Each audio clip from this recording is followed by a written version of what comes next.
Le lièvre brun ou lièvre d'Europe est une espèce emblématique du paysage agricole wallon.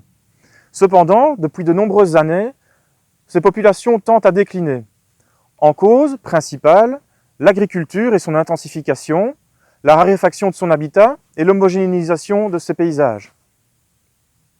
Également, d'autres facteurs influencent l'état de ces populations. Les collisions routières, le machinisme, les maladies et la prédation.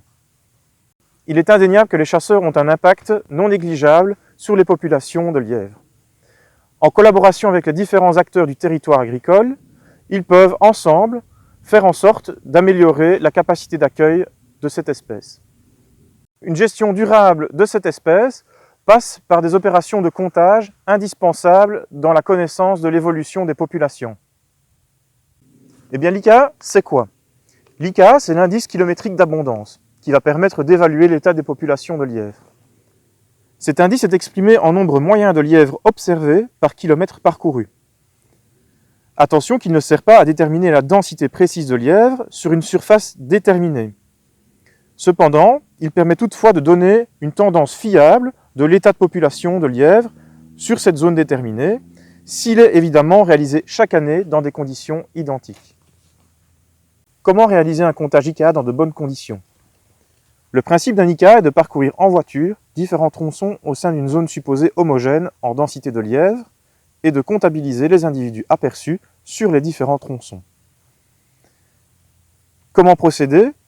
Découper une surface inventoriée, un ou plusieurs territoires de chasse, en plusieurs zones de comptage homogènes en termes de population. Définissez ensuite un nombre de tronçons de 1 km à parcourir en fonction de la densité linéaire supposée de lièvres. Vous ne connaissez pas la densité au sein de la zone?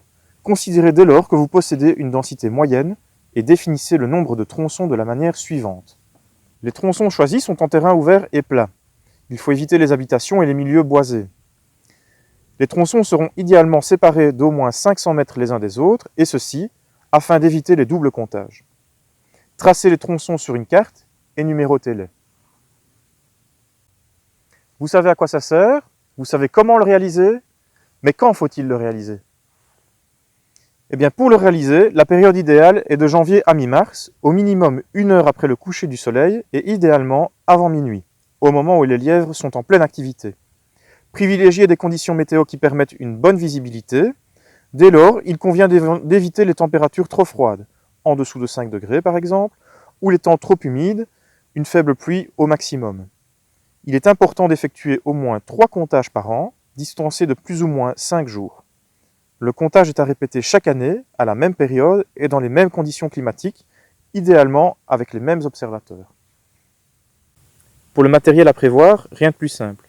En fonction du tronçon choisi, prévoyez un véhicule adapté au terrain.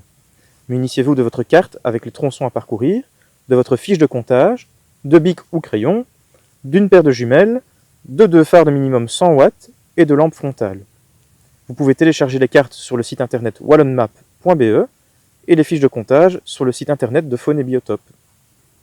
Pour l'organisation à bord du véhicule, l'équipe à bord est composée de 4 personnes, le chauffeur, 2 observateurs munis de projecteurs et un secrétaire. Le chauffeur roule à une vitesse constante d'environ 10 à 15 km/h. Les observateurs, quant à eux, tiennent leurs projecteurs perpendiculairement au véhicule et repèrent les lièvres en balayant de gauche à droite. Le secrétaire comptabilise et note le nombre de lièvres observés par tronçon. Au terme du comptage, nous allons obtenir notre indice. Cet indice, après 3 années de répétition, va pouvoir donner une tendance d'évolution de la population de lièvres au sein du territoire. Lorsque votre indice augmente, cela signifie que la population de lièvres se développe et qu'un plan de tir est possible. Lorsqu'il descend, vous l'aurez compris, votre population diminue et il vous faudra donc éviter de prélever. Dans le cas de figure d'un indice constant, cela peut signifier que votre population se maintient avec un taux de mortalité et un taux de reproduction équilibré. Pour que le lièvre ainsi que d'autres espèces de la plaine agricole puissent continuer à se développer, il est important de favoriser un maillage écologique répondant à 2 besoins fondamentaux.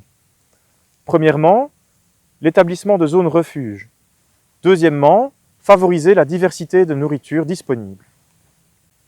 Ces besoins peuvent notamment être remplis en revitalisant la plaine au moyen de divers aménagements qui peuvent être aisément mis en place par les principaux acteurs du monde rural, à savoir les agriculteurs et les chasseurs.